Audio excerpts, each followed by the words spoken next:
الشيطان الرجيم الرجال قوامون على النساء بما فضل الله بعضهم على على بعض وبما أنفقوا من أموالهم জুমার দিনে উপস্থিত ভাইরা ও মায়েরা, যাবতীয় প্রশংসা আল্লাহর জন্য। দরুদ ও সালাম বর্ষিত হোক প্রিয় নবী মুহাম্মদুর রাসূলুল্লাহ সাল্লাল্লাহু আলাইহি ওয়াসাল্লামের উপর। আমরা নারীর অধিকার সম্পর্কে ধারাবাহিক খুতবাতে কিছু কথা আলোচনা করেছি। আজকে তার কিছু কথা, যে নারীর ভরণ পোষণ, স্ত্রীর ভরণ পোষণ করতে হবে, এটা একটা তার অধিকার। মায়ের ভরণ পোষণ করতে হবে, স্ত্রীর ভরণ পোষণ করতে হবে এবং মেয়ের ভরণ পোষণ করতে হবে। এগুলো সকলের অধিকার আছে, কিন্তু তার মধ্যে সব থেকে বেশি অধিকার হচ্ছে স্ত্রীর। যে স্ত্রীকে দায়িত্বের সাথে নিয়ে আসা হয়েছে নিজের জীবনে, তার ভরণ পোষণ করা তার জন্য বেশি জরুরি। নারীরা নিজেদের হেফাজত করতে পারে না, আর পুরুষ স্ত্রীর পেছনে খরচ করে বলেই পুরুষ নারীর উপরে কর্তৃত্ব পেয়ে থাকে। পুরুষের কর্তৃত্ব আল্লাহর দেওয়া, এবং আল্লাহ তাকে এই কর্তৃত্ব দিয়ে বলেছেন আর রিজালু কাওয়ামুনা আলান নিসা, মানে পুরুষদের উপরে নারীরা হচ্ছে নারীদের উপরে পুরুষরা হচ্ছে কর্তা, পুরুষ নারীর কর্তা। কারণ আল্লাহ তাদের এককে অপরের উপর শ্রেষ্ঠত্ব দান করেছেন। সার্বিকভাবে যদি দেখা যায় তাহলে নারী অপেক্ষা পুরুষ শ্রেষ্ঠ। প্রত্যেক পুরুষ নারী অপেক্ষা শ্রেষ্ঠ তা নয়, বরং সার্বিকভাবে পুরুষ জাতি নারী জাতি থেকে শ্রেষ্ঠ। এই শ্রেষ্ঠত্ব আল্লাহ দান করেছেন, সৃষ্টিকর্তা যিনি সৃষ্টি করেছেন তিনি দান করেছেন। তার মধ্যে একটা, যে অধিকারে সে কর্তৃত্ব পেয়েছে, তা হচ্ছে, যে অবদানের কারণে সে কর্তৃত্ব পেয়েছে তার হচ্ছে যে সে নারীর উপরে খরচ করে, পুরুষ নিজের ধন ব্যয় করে, এই জন্য সে কর্তৃত্ব পেয়ে থাকে। ব্যতিক্রম ধর্মী বিরল ঘটনা সেটা আলাদা কথা। সার্বিকভাবে পুরুষই হচ্ছে নারীর ভরণ পোষণকারী। কোনো জায়গায় পুরুষ অক্ষম হলে নারী ভরণ পোষণ করে, সে কথা আলাদা, সেটা হচ্ছে ব্যতিক্রম। তা না করে যদি পুরুষ এমন হয় যে পুরুষ শুধু পৌরুষ দেখায়, কর্তার মতো কর্তৃত্ব ফলায়, আর যদি তার ভরণ পোষণ না করে, তাহলে ভাত দেবার, ওই যে একটা খারাপ কথায় আছে, ভাত দেবার কেউ নয় কিল মারবার গোসাই। কিল মারার সময় তুমি বলছো আমি স্বামী, কিন্তু ভাত দেওয়ার সময় তোমার ভাত দেওয়ার ক্ষমতা নেই, তাহলে তুমি কোন স্বামী? তাহলে আপনি তাকে কি বলবেন? স্ত্রীর ভরণ পোষণ স্বামীর একটি ফরজ, একটি কর্তব্য। এমনকি তালাক দেওয়ার পরেও ইদ্যত পার না হওয়া পর্যন্ত তার ভরণ পোষণ করতে হবে। তালাক দিয়েছেন, সে ইদ্যতের মাঝে আছে, 1 মাস হোক 3 মাস হোক, যদি ইদ্যতের ভিতরে থাকে, কিংবা যদি সে গর্ভ অবস্থায় থাকে, গর্ভ প্রসব করা পর্যন্ত যদি সে ইদ্যতে থাকে, তাহলে তার ভরণ পোষণ স্বামীকে করতে হবে।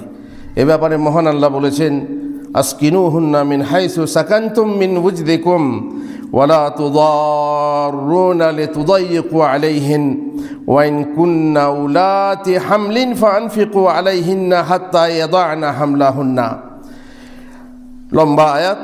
আল্লাহ বলছেন, তোমরা তোমাদের সামর্থ্য অনুযায়ী যে স্থানে তুমি বাস করো, তাদেরকে সেই স্থানে বাস করতে দাও। সংকটে ফেলার উদ্দেশ্যে তাদেরকে উত্ত্যক্ত করো না।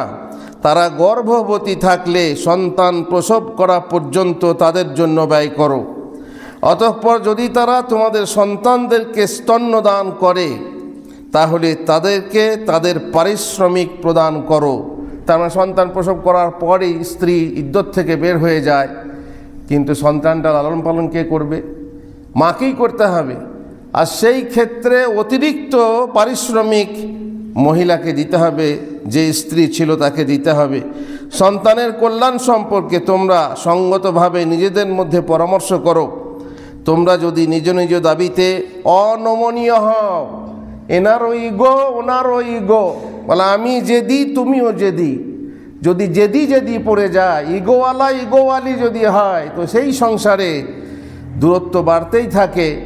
একজন যদি নমনীয়তা স্বীকার না করে, তাহলে সেই সংসার তাসের ঘরের মতো হুড়মুড়িয়ে ভেঙে যায়, শীষ মহলের মতো চুরমার হয়ে যায় সেই সংসার। যে সংসারে ইগো থাকে, দুই পক্ষ ইগোতে থাকে, আর দুই পক্ষরই অহংকার থাকে, জেদ থাকে, গোয়ার্তুমি থাকে, তাহলে সেই সংসার টিকতে পারে না। আর যদি নিজ নিজ দাবিতে অনমনীয় হও, তাহলে অন্য নারী তার পক্ষে স্তন্যদান করবে। যদি অন্য নারী পাওয়া যায়, সে যদি বলে যে না আমি তোমার ছেলেকে দুধ পান করাবো না, কিছুই বলবার নেই, তখন অন্য নারী দেখতে হবে নিজের বংশের কেউ যদি দুগ্ধবতী হয়, তাকে দুধ পান করতে বলতে হবে, পান করাতে বলতে হবে, এবং তাকে পারিশ্রমিক দিতে হবে। এটা হচ্ছে যদি সেই স্ত্রী যে ছিল সে অস্বীকার করে, তাহলে অনেক ক্ষেত্রে স্ত্রীরা শাস্তি দিতে চায় যে তোমার ছেলেকে আমি দুধ পান করাবো না, তোমার ছেলেকে আমি দেখতে দেবো না, দেখতেও পর্যন্ত দেয় না। কেন? এটা হচ্ছে শাস্তি। তুমি আমাকে, আমার প্রতি অত্যাচার করেছো, তুমি আমার প্রতি দুর্ব্যবহার করেছো। জানি না সেটা সত্য না মিথ্যা।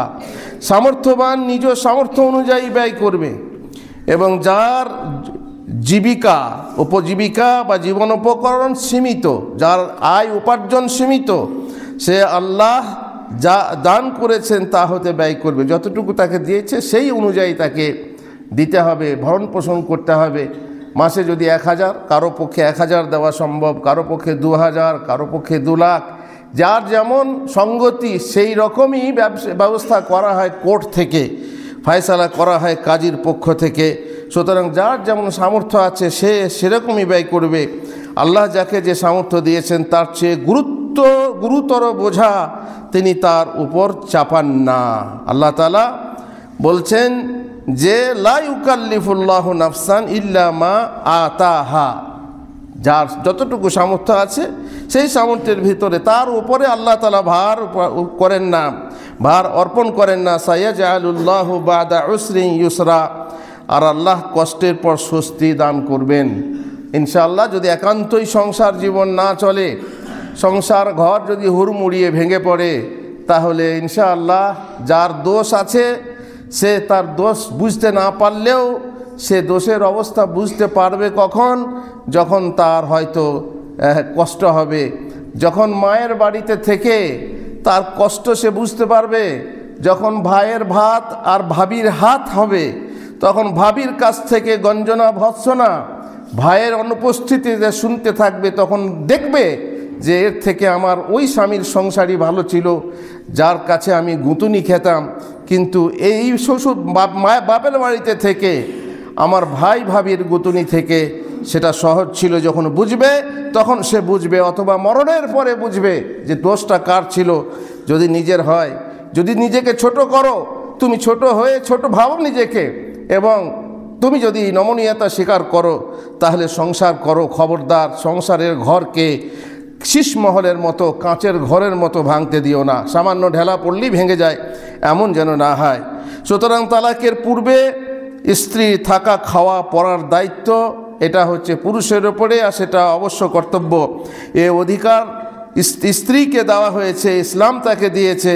এ অধিকার স্বামী আদায় না করলে সে প্রশাসনের মাধ্যমে আদায় করে নিতেও পারে। মুশকিল হচ্ছে প্রশাসনের কাছে আবার গিয়ে বধূ নির্যাতন কেস, প্রশাসনের কাছে আবার উল্টো কেস, মিথ্যা কেস যদি করে, তারও খবর আছে। আল্লাহ তাআলার কাছে সবের খবর আছে, আল্লাহ তাআলার কাছে সবের বিচার আছে। দুনিয়াতে বিচার হয়তো হবে না, কারণ প্রমাণ না পেশ করতে পারলে বিচার সঠিকভাবে হবে না। মিথ্যা কেস দিয়ে হয়তো বা ঝোলানো যায়, কিছুদিন জেল খাটানো যায়, বা মোটা টাকা দাবি করা যায়, কিন্তু আসল বিচার হবে কিয়ামতের দিনে ইনশাআল্লাহ। মহান আল্লাহ মহিলাদের ধনসম্পত্তি অন্যায়ভাবে গ্রহণ করতে নিষেধ করেছেন। যদি মহিলার স্ত্রীর খাস বিশেষ ধন থাকে, তার মায়ের বাড়ি থেকে প্রাপ্ত ধন অথবা নিজের চাকরি টাকরি করে তার নিজস্ব ধন থাকে, সম্পত্তি থাকে, তাহলে পুরুষ অন্যায়ভাবে গ্রহণ করতে পারবে না যে তোমার সাথে আমার বিয়ে হয়েছে, তোমার ধন আমার ধন। ওটা আলাদা কথা, তোমার ধন আমার ধন যতক্ষণ ভালোবাসাবাসি আছে, যতক্ষণ আই লাভ ইউ আছে, আই লাভ ইউ খতম, আই হেট ইউ যখন হবে, তখন বলবেন না আমার ধন আমার কাছে, তোমার ধন তোমার কাছে, তুমি বুঝে নাও আমি বুঝে নেব। যদি স্বামী স্ত্রীর কাছ থেকে তার ধনসম্পদ অন্যায়ভাবে গ্রহণ করে, আল্লাহ তাআলা নিষেধ করেছেন, ইয়া আইয়ুহাল্লাযীনা আমানু লা ইয়াহিল্লু লাকুম আন তারিসুন নিসাআ কারহা ওয়ালা তা'দুলুহুন্না লিতাযহাবু বিবা'দি মা আতাইতুমুহুন্না ইল্লা আন ইয়াতিনা বিফাহিশাতিন মুবায়্যিনাহ। সূরাতুন নিসা 19 নম্বর আয়াতে আল্লাহ বলছেন, হে মুমিনগণ, জোর জবরদস্তি করে তোমাদের নিজেদেরকে নারীদের উত্তরাধিকারী গণ্য করো না, এটা তোমাদের জন্য বৈধ নয়। তোমরা তাদেরকে যা দিয়েছ তা থেকে কিছু আত্মসাৎ করার উদ্দেশ্যে তাদেরকে আটক রেখো না। মোহর দিয়েছ, এবারে সেটাকে আত্মসাৎ করার জন্য তুমি তাকে আটক করে রাখবে, লটকে রাখবে, তালাকও দেবে না, আর নিজেও তাকে নিতে চাইবে না, এইভাবে তাকে ঝুলিয়ে রাখবে যাতে করে তোমার মোহরটা দিতে না হয়। যে স্ত্রীর ঘাড়ে দোষ চাপিয়ে দিলে মোহর আর ফেরত দিতে হবে না, আর খোলা তালাক নিতে বাধ্য করলে খোলা তালাক নেবে, মোহর ফেরত দিয়ে খোলা তালাক নেবে। এই আত্মসাৎ করার উদ্দেশ্যে তাদেরকে আটক রেখো না, যদি না তারা প্রকাশ্যে ব্যভিচার বা স্বামীর অবাধ্যাচরণ না করে। যদি মনে করুন যে হ্যাঁ সেই মহিলা পরকীয়া করেছে, কেস বিভিন্ন হতে থাকে, তালাকের কারণ বিভিন্ন হতে পারে। এক্ষেত্রে যদি পরকীয়ার ব্যাপার হয় যে এ স্বামীর থেকে ভালো স্বামী সে দেখেছে, একে ছেড়ে ওকে ধরবে, এইরকম যদি বোঝা যায় এবং প্রকাশ্যে সে জেনা ব্যভিচার করছে, তাহলে কথা আলাদা, বিচার পাল্টে যাবে। ইসলাম আসার পূর্বে মহিলার প্রতি এ অবিচারও করা হতো যে স্বামী মারা গেলে তার স্বামীর পরিবারের লোকেরা সম্পত্তির মতো এই মহিলারও জোরপূর্বক উত্তরাধিকারী হয়ে বসত, ওয়ারেস হয়ে বসত, এবং নিজ ইচ্ছায় তার সম্মতি ছাড়াই তাকে বিবাহ করে নিত, অথবা তাদের কোনো ভাই ও ভাইপোর সাথে তার বিয়ে দিত। এমন কি সৎ বেটাও মৃত পিতার স্ত্রী বা সৎ মাকে বিবাহ করত, অথবা ইচ্ছা করলে তাকে অন্য কোথাও বিবাহ করার অনুমতি দিত না, আটকে রাখত। সে তার পূর্ণ জীবন বিয়ে ছাড়াই বিধবা অবস্থায় অতিবাহিত করতে বাধ্য হতো। না তার স্বামীর ঘর আর না তার অন্য স্বামীর ঘর সে পেত, সে বড় কষ্ট পেত। ইসলাম এই ধরনের সমস্ত প্রকারের জুলুম থেকে নিষেধ করে নারীকে তার অধিকার ফিরিয়ে দিয়েছে ইসলাম।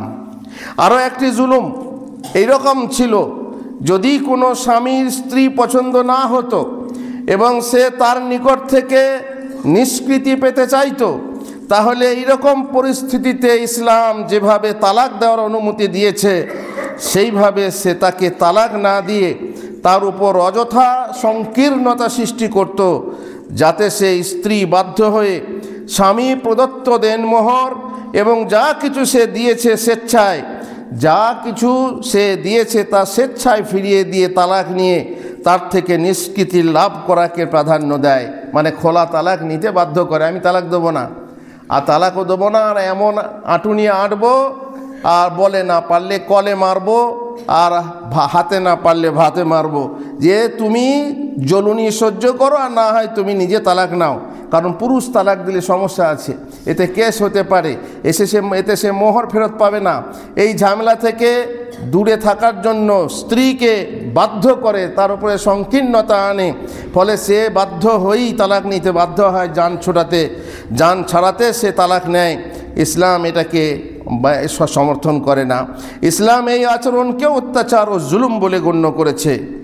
আর আল্লাহ তাআলা বলছেন যে যদি প্রকাশ্য অশ্লীলতায় লিপ্ত না হয়, তার মানে কি এখানে ব্যভিচার অথবা গালাগালি।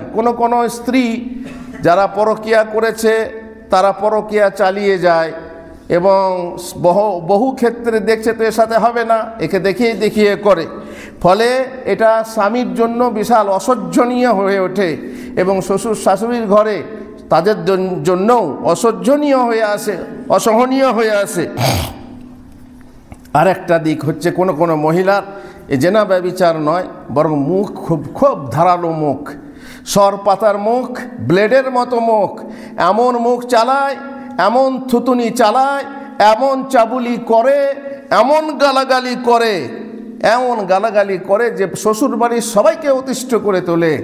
দেখ, ছাড়বি না তো ছাড়তে বাধ্য হবি, এমন করে সে শ্বশুরবাড়িতে সব আচরণ করে যাতে স্বামী তাকে তালাক দিয়ে বাপের ঘর পাঠিয়ে দেয়, সে সেটা চায়।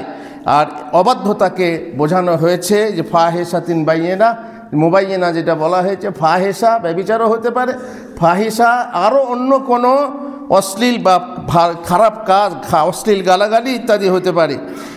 ওই উভয় অবস্থায় স্বামীকে অনুমতি দেওয়া হয়েছে যে সে তার সাথে এমন আচরণ করবে যাতে সে তার দেওয়া মাল ও দেনমোহর ফিরিয়ে দিয়ে খোলা নিতে বাধ্য হয়। বলা বাহুল্য, স্ত্রী খোলা তালাক নিলে স্বামীকে দেনমোহর ফিরিয়ে নেওয়ার অধিকার দেওয়া হয়েছে। অর্থাৎ স্ত্রী তালাক না চাইলে এবং স্বামী তালাক দিলে মোহর ফেরত পাবে না। আর পক্ষান্তরে স্বামী তালাক দিতে না চাইলে এবং স্ত্রী তালাক নিলে মোহর ফেরত দিতে হবে। এই জিনিসটা ব্যবহার করে অনেক স্বামী এবং তার স্ত্রীকে বাধ্য করে যে সে আমার দোষ, স্বামীরই দোষ, অথচ স্ত্রীর ঘাড়ে দোষ চাপিয়ে স্ত্রীকে বাধ্য করছে, এমন আচরণ দেখাচ্ছে যে সে খোলা নিতে বাধ্য হচ্ছে। এটা হচ্ছে অন্যায়, এটা হচ্ছে জুলুম, যে জুলুম আল্লাহর দরবারে সহ্য হবে না এবং তার দরবারে বিচার হবে ইনশাআল্লাহ। আল্লাহ আমাদেরকে রহম করুন, আল্লাহ আমাদেরকে ক্ষমা করুন, আল্লাহ আমাদের সংসারে শান্তি ফিরিয়ে আনুন, আল্লাহ আমাদের সংসার সমাজে শান্তি ফিরিয়ে আনুন। যে শান্তি আল্লাহ তাআলা আমাদেরকে দিয়েছিলেন, যে শান্তির পথ বাতলে গেছেন মুহাম্মদুর রাসূলুল্লাহ সাল্লাল্লাহু আলাইহি সাল্লাম, সেই শান্তি হয়ে যেন প্রত্যেক ঘর শান্তিময় হয়ে ওঠে, প্রত্যেক মুসলমান ঘরে যেন শান্তি বিরাজ করে। আল্লাহুম্মা আমিন। বারাকাল্লাহু লি ওয়া লাকুম ফিল কোরআনিল আযীম ওয়া নাফা'আনি ওয়া ইয়্যাকুম বিল আয়াতি ওয়াজ যিকরিল হাকীম। ইন্নাহু তাআলা জাওয়াদুন কারীমুম মালিকুম বাররুর রাউফুর রহিম।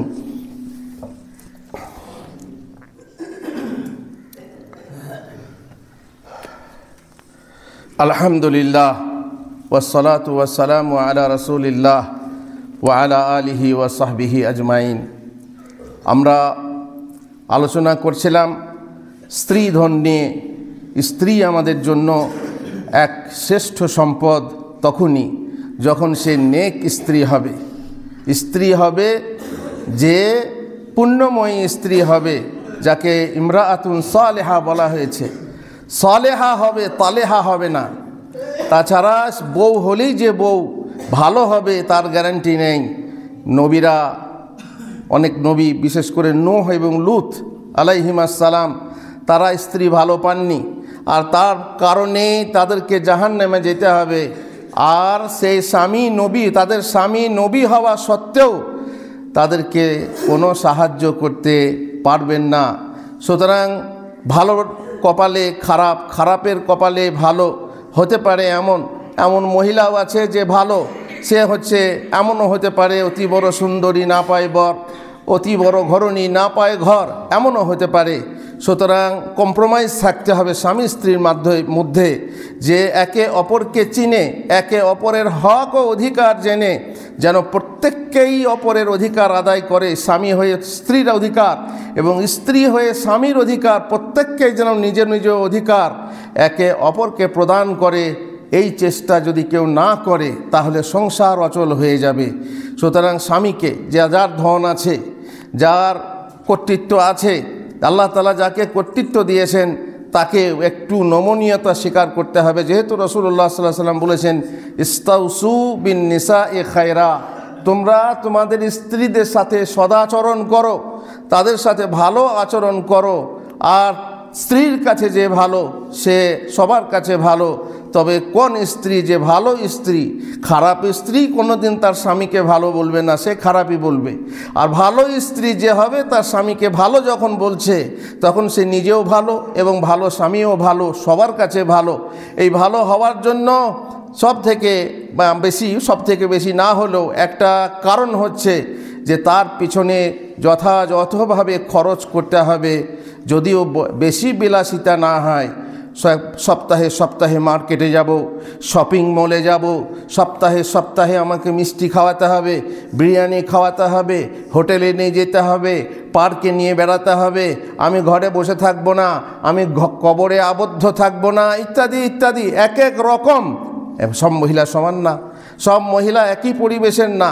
বহু রকম পরিবেশ থেকে আপনার স্ত্রী আপনার ঘরে আসতে পারে, আর তাকে সতর্ক করার জন্য, তাকে সামলে নেওয়ার জন্য আপনার পৌরুষ চাই, আপনার স্বামিত্ব চাই, যে আপনি তাকে কন্ট্রোল করবেন এবং হিকমতের সাথে, যাতে এমনভাবে লাঠি ধরবেন ঠিক মাঝখানে, এদিকেও না ঢলে ওদিকেও না ঢলে, এবং এমনভাবে মারবেন যে এমনভাবে সাপ মারবেন যেন সাপটাও মরে আর আপনার লাঠিটাও না ভাঙে। আপনার যেন আর এমন তো হতে পারে না যে আপনার ধানও খাওয়াতে হবে আর মরাইও ঠিক থাকবে, এটা তো হয় না।